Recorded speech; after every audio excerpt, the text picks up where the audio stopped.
ಪ್ರಸ್ತುತ ನ್ಯೂಸ್ನ ವಿಶೇಷ ಕಾರ್ಯಕ್ರಮಕ್ಕೆ ಸ್ವಾಗತ. ನಾನು ಬಶೀರ್ ಅಡ್ಯನಡಕ. ದಶಕಗಳ ಕಾಲ ಸಂಘರ್ಷ ನಡೆಸಿ ಅಯೋಧ್ಯೆಯಲ್ಲಿ ರಾಮ ಮಂದಿರ ಕಟ್ಟಿದ್ದು ಏನಕ್ಕೆ? ಮಂದಿರ ಹುಂಡಿಯಲ್ಲಿ ಲೂಟಿ ಹೊಡೆಯುವುದಕ್ಕ? ಅಯೋಧ್ಯೆಯ ರಾಮ ಮಂದಿರದ ಹುಂಡಿಗೆ ಬಿದ್ದಿರುವ ಕಾಣಿಕೆಯ ಹಣದಲ್ಲಿ ಅಕ್ರಮ ನಡೆದಿದೆ.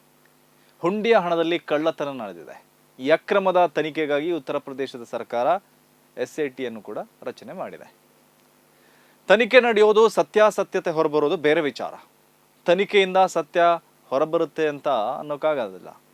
ಆದರೆ ಈ ಅಕ್ರಮದಿಂದ ರಾಮನ ಹೆಸರಲ್ಲಿ ರಾಜಕೀಯ ಮಾಡಿದವರ ಅಸಲಿಯತ್ತು ಈಗ ಹೊರಬಂತು. ರಾಮ ಮಂದಿರ ಇವರಿಗೆ ಭಕ್ತಿ ಆಗಿರಲಿಲ್ಲ, ಇವರಿಗೆ ರಾಜಕೀಯ ಆಗಿತ್ತು. ಈಗ ಅದೇ ಮಂದಿರ ಇವರಿಗೆ ಹೊಟ್ಟೆ ತುಂಬಿಸುವ ಕೇಂದ್ರವಾಗಿದೆ ಅನ್ನೋದು ಸತ್ಯ. ರಾಮನ ಹೆಸರಿನಲ್ಲಿ ರಾಜಕೀಯ ಮಾಡಿದವರು ಮತ್ತು ಈಗಲೂ ಮಾಡುವವರು, ರಾಮನ ಹೆಸರಿನಲ್ಲಿ ಮತ ಕೇಳುವವರು, ರಾಮನ ಹೆಸರಿನಲ್ಲಿ ಜನರನ್ನ ಭಾವನಾತ್ಮಕವಾಗಿ ಒಗ್ಗೂಡಿಸುವವರು, ರಾಮನ ಹೆಸರಿನಲ್ಲಿ ದೇಶದ ರಾಜಕೀಯವನ್ನ ರೂಪಿಸಿದವರು ಈ ಅಕ್ರಮ ಅವ್ಯವಹಾರಗಳಿಗೆ ಉತ್ತರ ಕೊಡಬೇಕಾಗತ್ತೆ. ಈ ಅಕ್ರಮಗಳಿಗೆ ಯಾರು ಹೊಣೆಗಾರರು ಅಂದ್ರೆ ರಾಮನ ಹೆಸರಲ್ಲಿ ರಾಜಕೀಯ ಮಾಡಿದವರೇ ಹೊಣೆಗಾರರು.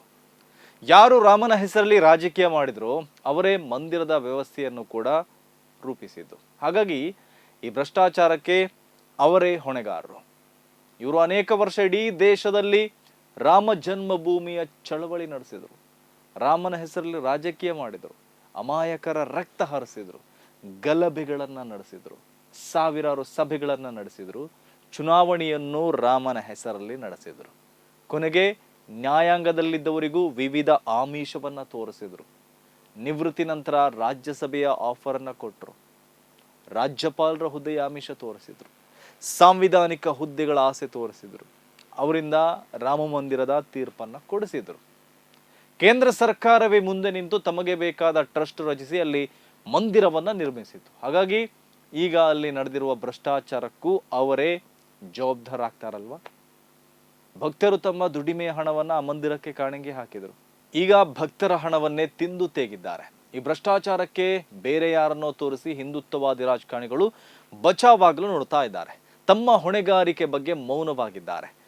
ಪ್ರಧಾನಿ ನರೇಂದ್ರ ಮೋದಿ ಅವರು ರಾಮ ಮಂದಿರ ಉದ್ಘಾಟನೆಯನ್ನ ತಮ್ಮ ರಾಜಕೀಯ ಮತ್ತು ಸಾಂಸ್ಕೃತಿಕ ದೃಷ್ಟಿಕೋನದ ಒಂದು ಐತಿಹಾಸಿಕ ಘಟ್ಟವಾಗಿ ಪ್ರಸ್ತುತಪಡಿಸಿದರು.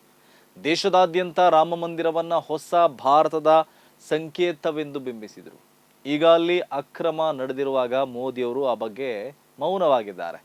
ಈ ವಿಚಾರದಲ್ಲಿ ನಾವು ಹಿಂದುತ್ವವಾದಿ ಸಂಘ ಪರಿವಾರವನ್ನು, ಅದರ ರಾಜಕೀಯ ಅಂಗವಾದ BJPಯನ್ನ ಪ್ರಶ್ನಿಸಲೇಬೇಕು. ಯಾಕಂದ್ರೆ ದೇಶದಲ್ಲಿ ಕಳೆದ ಹಲವು ವರ್ಷಗಳಿಂದ ರಾಮ ಜನ್ಮಭೂಮಿ ವಿಚಾರವನ್ನ ರಾಜಕೀಯ ಅಸ್ತ್ರವಾಗಿ ಬಳಸಿದ್ದು RSS ನೇತೃತ್ವದ ಹಿಂದುತ್ವ ಸಂಘಟನೆಗಳು ಮತ್ತು BJP ಪಕ್ಷ. ರಾಮನ ಹೆಸರಿನಲ್ಲಿ ಮೆರವಣಿಗೆಗಳು ನಡೆಸಿದ್ದು, ರಾಮನ ಹೆಸರಿನಲ್ಲಿ ಘೋಷಣೆಗಳನ್ನ ಕೂಗಿದ್ದು, ರಾಮನ ಹೆಸರಿನಲ್ಲಿ ಚುನಾವಣಾ ಭಾಷಣ ಮಾಡಿದ್ದು, ರಾಮನ ಹೆಸರಿನಲ್ಲಿ ಸಮಾಜದಲ್ಲಿ ಧ್ರುವೀಕರಣ ಉಂಟು ಮಾಡಿದ್ದು ಎಲ್ಲವೂ ಅವರೇ. ಈಗ ರಾಮ ಮಂದಿರವನ್ನ ನಡೆಸ್ತಿರುವ ಟ್ರಸ್ಟ್ ಸಂಪೂರ್ಣ ನಿಯಂತ್ರಣದಲ್ಲಿರುವುದು ಕೂಡ ಸಂಘ ಪರಿವಾರದ ಕೈಯಲ್ಲಿ. ಹಾಗಾಗಿ ಇಂದು ರಾಮನ ಮಂದಿರ ಹುಂಡಿ ಕಳ್ಳತನ ಆಗಿದ್ದಕ್ಕೆ ಅವರನ್ನೇ ಹೊಣೆಗಾರರನ್ನಾಗಿ ಮಾಡಬೇಕಾಗತ್ತೆ. ಅವರೇ ಈ ಅಕ್ರಮಕ್ಕೆ ಉತ್ತರ ಕೊಡಬೇಕಾಗಿದೆ. ರಾಮನ ಬಗ್ಗೆ ಭಾಷಣ ಮಾಡುವವರು ರಾಮನ ಆದರ್ಶವಾದ ಪಾರದರ್ಶಕತೆಯ ಬಗ್ಗೆಯೂ ಮಾತಾಡಬೇಕಲ್ಲ. ರಾಮನ ಕತೆ ಹೇಳುವ ನೀತಿ ಪಾಠ ಅಂದ್ರೆ ಅದು ಸತ್ಯ, ನ್ಯಾಯ, ಪಾರದರ್ಶಕತೆ. ಆದರೆ ರಾಮನ ಹೆಸರಲ್ಲಿ ರಾಜಕೀಯ ಮಾಡುವವರಲ್ಲಿ ಆ ಯಾವ ಮೌಲ್ಯಗಳು ಕಾಣ್ತಾ ಇಲ್ಲ. ಯಾವುದೇ ಧಾರ್ಮಿಕ ಸಂಸ್ಥೆಯಾಗಲಿ, ಯಾವುದೇ ಟ್ರಸ್ಟ್ ಆಗಲಿ, ಯಾವುದೇ ಸರ್ಕಾರವಾಗಲಿ ಜನರ ಹಣದ ಬಗ್ಗೆ ಸಂಪೂರ್ಣ ಪಾರದರ್ಶಕತೆ ಹೊಂದಿರಬೇಕು. ಅದರಲ್ಲೂ ಕೋಟ್ಯಂತರ ರೂಪಾಯಿ ಕಾಣಿಕೆಗಳು ಹರಿದು ಬರುವ ದೇಶದ ಅತಿ ದೊಡ್ಡ ಧಾರ್ಮಿಕ ಕೇಂದ್ರಗಳಲ್ಲಿ ಒಂದಾದ ರಾಮ ಮಂದಿರದ ವಿಷಯದಲ್ಲಿ ಇನ್ನೂ ಹೆಚ್ಚಿನ ಪಾರದರ್ಶಕತೆ ಅಗತ್ಯ ಇದೆ. ಆದರೆ ರಾಮ ಮಂದಿರದ ಹೆಸರಲ್ಲಿ ರಾಜಕಾರಣ ಮಾಡಿ ಈಗ ಮಂದಿರವನ್ನ ತಮ್ಮ ವ್ಯಾಪಾರ ಮಾಡಿಕೊಂಡಿರುವ ಜನರಲ್ಲಿ ಆ ಯಾವ ಪಾರದರ್ಶಕತೆಯೂ ಕಾಣ್ತಾ ಇಲ್ಲ. ರಾಮನ ಮೇಲಿನ ಭಕ್ತಿ ಅಂದ್ರೆ ಅದು ರಾಮನನ್ನ ರಾಜಕೀಯಕ್ಕಾಗಿ ಬಳಸೋದಲ್ಲ.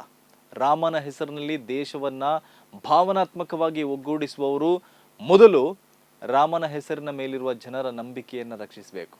ರಾಮನ ಹೆಸರಿನಲ್ಲಿ ಮತ ಕೇಳುವವರು ರಾಮನ ಹೆಸರಿನ ಮೇಲಿರುವ ಹಣದ ಲೆಕ್ಕವನ್ನ ಜನರಿಗೆ ನೀಡಬೇಕು.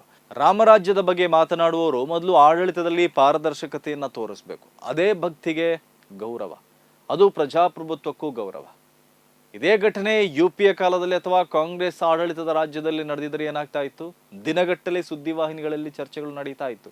ಭ್ರಷ್ಟಾಚಾರದ ಆರೋಪಗಳು ದೇಶವ್ಯಾಪಿ ರಾಜಕೀಯ ಚರ್ಚೆಯ ವಿಷಯವಾಗ್ತಾ ಇತ್ತು. ಆದರೆ ಈಗ ಗೋಧಿ ಮೀಡಿಯಾಗಳು ಈ ಅಕ್ರಮದ ಬಗ್ಗೆ ಮೌನವಾಗಿದೆ. ಯಾಕಂದ್ರೆ ಗೋಧಿ ಮೀಡಿಯಾಗಳು ಕೂಡ ನಕಲಿ ರಾಮಭಕ್ತರ ರಾಜಕೀಯ ವ್ಯವಸ್ಥೆಗೆ ತಮ್ಮನ್ನ ತಾವು ಮಾರ್ಕೊಂಡ್ಬಿಟ್ಟಿದ್ದಾರೆ. ಇದು ಹೊತ್ತಿನ ಪ್ರಸ್ತುತ ನ್ಯೂಸ್ ವಿಶೇಷ. ಸುದ್ದಿಗಳ ವಸ್ತುನಿಷ್ಠ ವಿಶ್ಲೇಷಣೆಗಾಗಿ ನೋಡ್ತಾ ಇರಿ ಪ್ರಸ್ತುತ ನ್ಯೂಸ್.